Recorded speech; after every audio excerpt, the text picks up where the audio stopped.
जो मुस्कुरा रहा है उसे दर्द ने पाला होगा, जो चल रहा है उसके पांव में छाला होगा। बिना संघर्ष के इंसान चमक नहीं सकता, जो जलेगा उसी दिए में उजाला होगा। संघर्ष क्यों बचे संघर्ष से? संघर्ष ही तो जीवन की आत्मा है। जितना कठिन संघर्ष होगा उतनी ही शानदार जित होगी। एक बार एक किसान भगवान से बहुत ही नाराज हो गया। किसान बहुत मेहनती था, बहुत मेहनत से वह खेतों में अनाज उगाता, उसकी देखभाल करता, पर अक्सर उसकी फसल खराब हो जाती।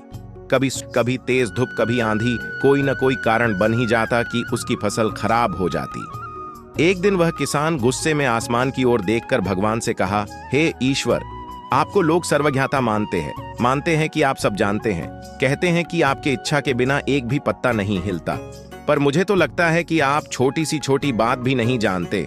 आपको तो ये भी नहीं पता कि खेती बाड़ी कैसे करते हैं। अगर आप जानते होते तो हर समय जो बाढ़, आंधी और तूफान आते हैं वो कभी नहीं आते। आप नहीं जानते कि कितना नुकसान उठाना पड़ता है हम किसानों को। यदि आप मेरे हाथ में यह शक्ति दे दें कि जैसा मैं चाहूं वैसा मैं मौसम कर दूं, फिर आप देखना मैं अन्न के भंडार लगा दूंगा। भगवान इस किसान के तीखे वाक्य सुनकर मुस्कुरा रहे थे और वह किसान के सामने प्रकट होकर बोले, मैं आज से तुझे यह शक्ति देता हूं कि तुम अपनी खेतों पर तुम्हारी जैसी इच्छा ही तुम वैसा मौसम कर दोगे।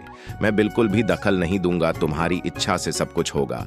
किसान बहुत खुश हो गया। किसान ने गेहूं की फसल अपनी खेतों में बोई। जब उसे लगा कि खेतों को धूप चाहिए तो खेतों को धूप मिले, जब पानी बरसना चाहिए तभी पानी बरसा। आंधी, तूफान, बाढ़, कुछ भी उसने अपने खेतों पर आने नहीं दिया।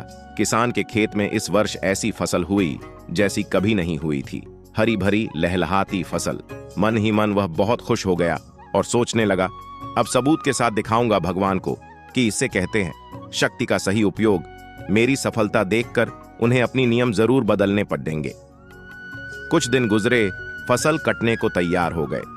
किसान बहुत उत्सुकता के साथ फसल को काटने लगा, पर जैसे ही उसकी नजर गेहूं की बालियों पर गया तो उसने अपना सिर पीट लिया और वह रोने चिल्लाने लगा। गेहूं की एक भी बाली के अंदर गेहूं का दाना नहीं था। सारी बालियां अंदर से खाली थीं। किसान बहुत दुखी हो गया। उसने भगवान को रोते हुए फिर पुकारा, हे प्रभु, तुमने ये मेरे साथ क्या किया? क्या तुमने मुझे कोई सजा दी? भगवान बोले, पुत्र, ये तो होना ही था। तुमने पौधों को संघर्ष करने का मौका ही कहा दिया। ना तो तुमने उन्हें आंधियों से जूझने दिया, ना तेज बारिश से सहने दिया और ना ही धूप में तपने दिया। एक भी चुनौती का सामना तुमने उन्हें नहीं करने दिया। इसीलिए सारे पौधे अंदर से खोखले रह गए। जब आंधी, तूफान, तेज बारिश और धूप पड़ती है तभी ये पौधा अपने अस्तित्व को बचाने के लिए संघर्ष करते हैं और इसी संघर्ष से एक बल पैदा होता है जिसमें शक्ति होती है, ऊर्जा होती है। और यही ऊर्जा पूर्ति तेरे गेहूं के दानों की तरह जो नहीं फूटी, तूने उन्हें कठिन परिस्थितियों से गुजरने ही नहीं दिया जहां उनके अस्तित्व का जन्म होता। सारे बालियां इसीलिए खाली है, इसमें एक भी गेहूं का दाना इसलिए नहीं है क्योंकि तुमने अपने पौधों को संघर्ष कराया ही नहीं। याद रखिए, स्वर्ण में सवर्णीय आभा तभी आती है जब वह आग में तपने, गलने और हथौड़े से पीटने जैसे संघर्षों से गुजरता है। कोयले का टुकड़ा हीरा तभी बनता है जब वह उच्च दाब और उच्च ताप की मुश्किल परिस्थितियों से गुजरता है। इसी तरह यदि हमारी जिंदगी में कोई संघर्ष ही ना हो, कोई चुनौती ही ना हो, तो हम भी गेहूं की बालियों की तरह खोखले रह जाएंगे। कोई अस्तित्व नहीं होगा हमारा। विपरीत परिस्थितियां, चुनौतियां, समस्याएं हमें और अधिक निखारती हैं।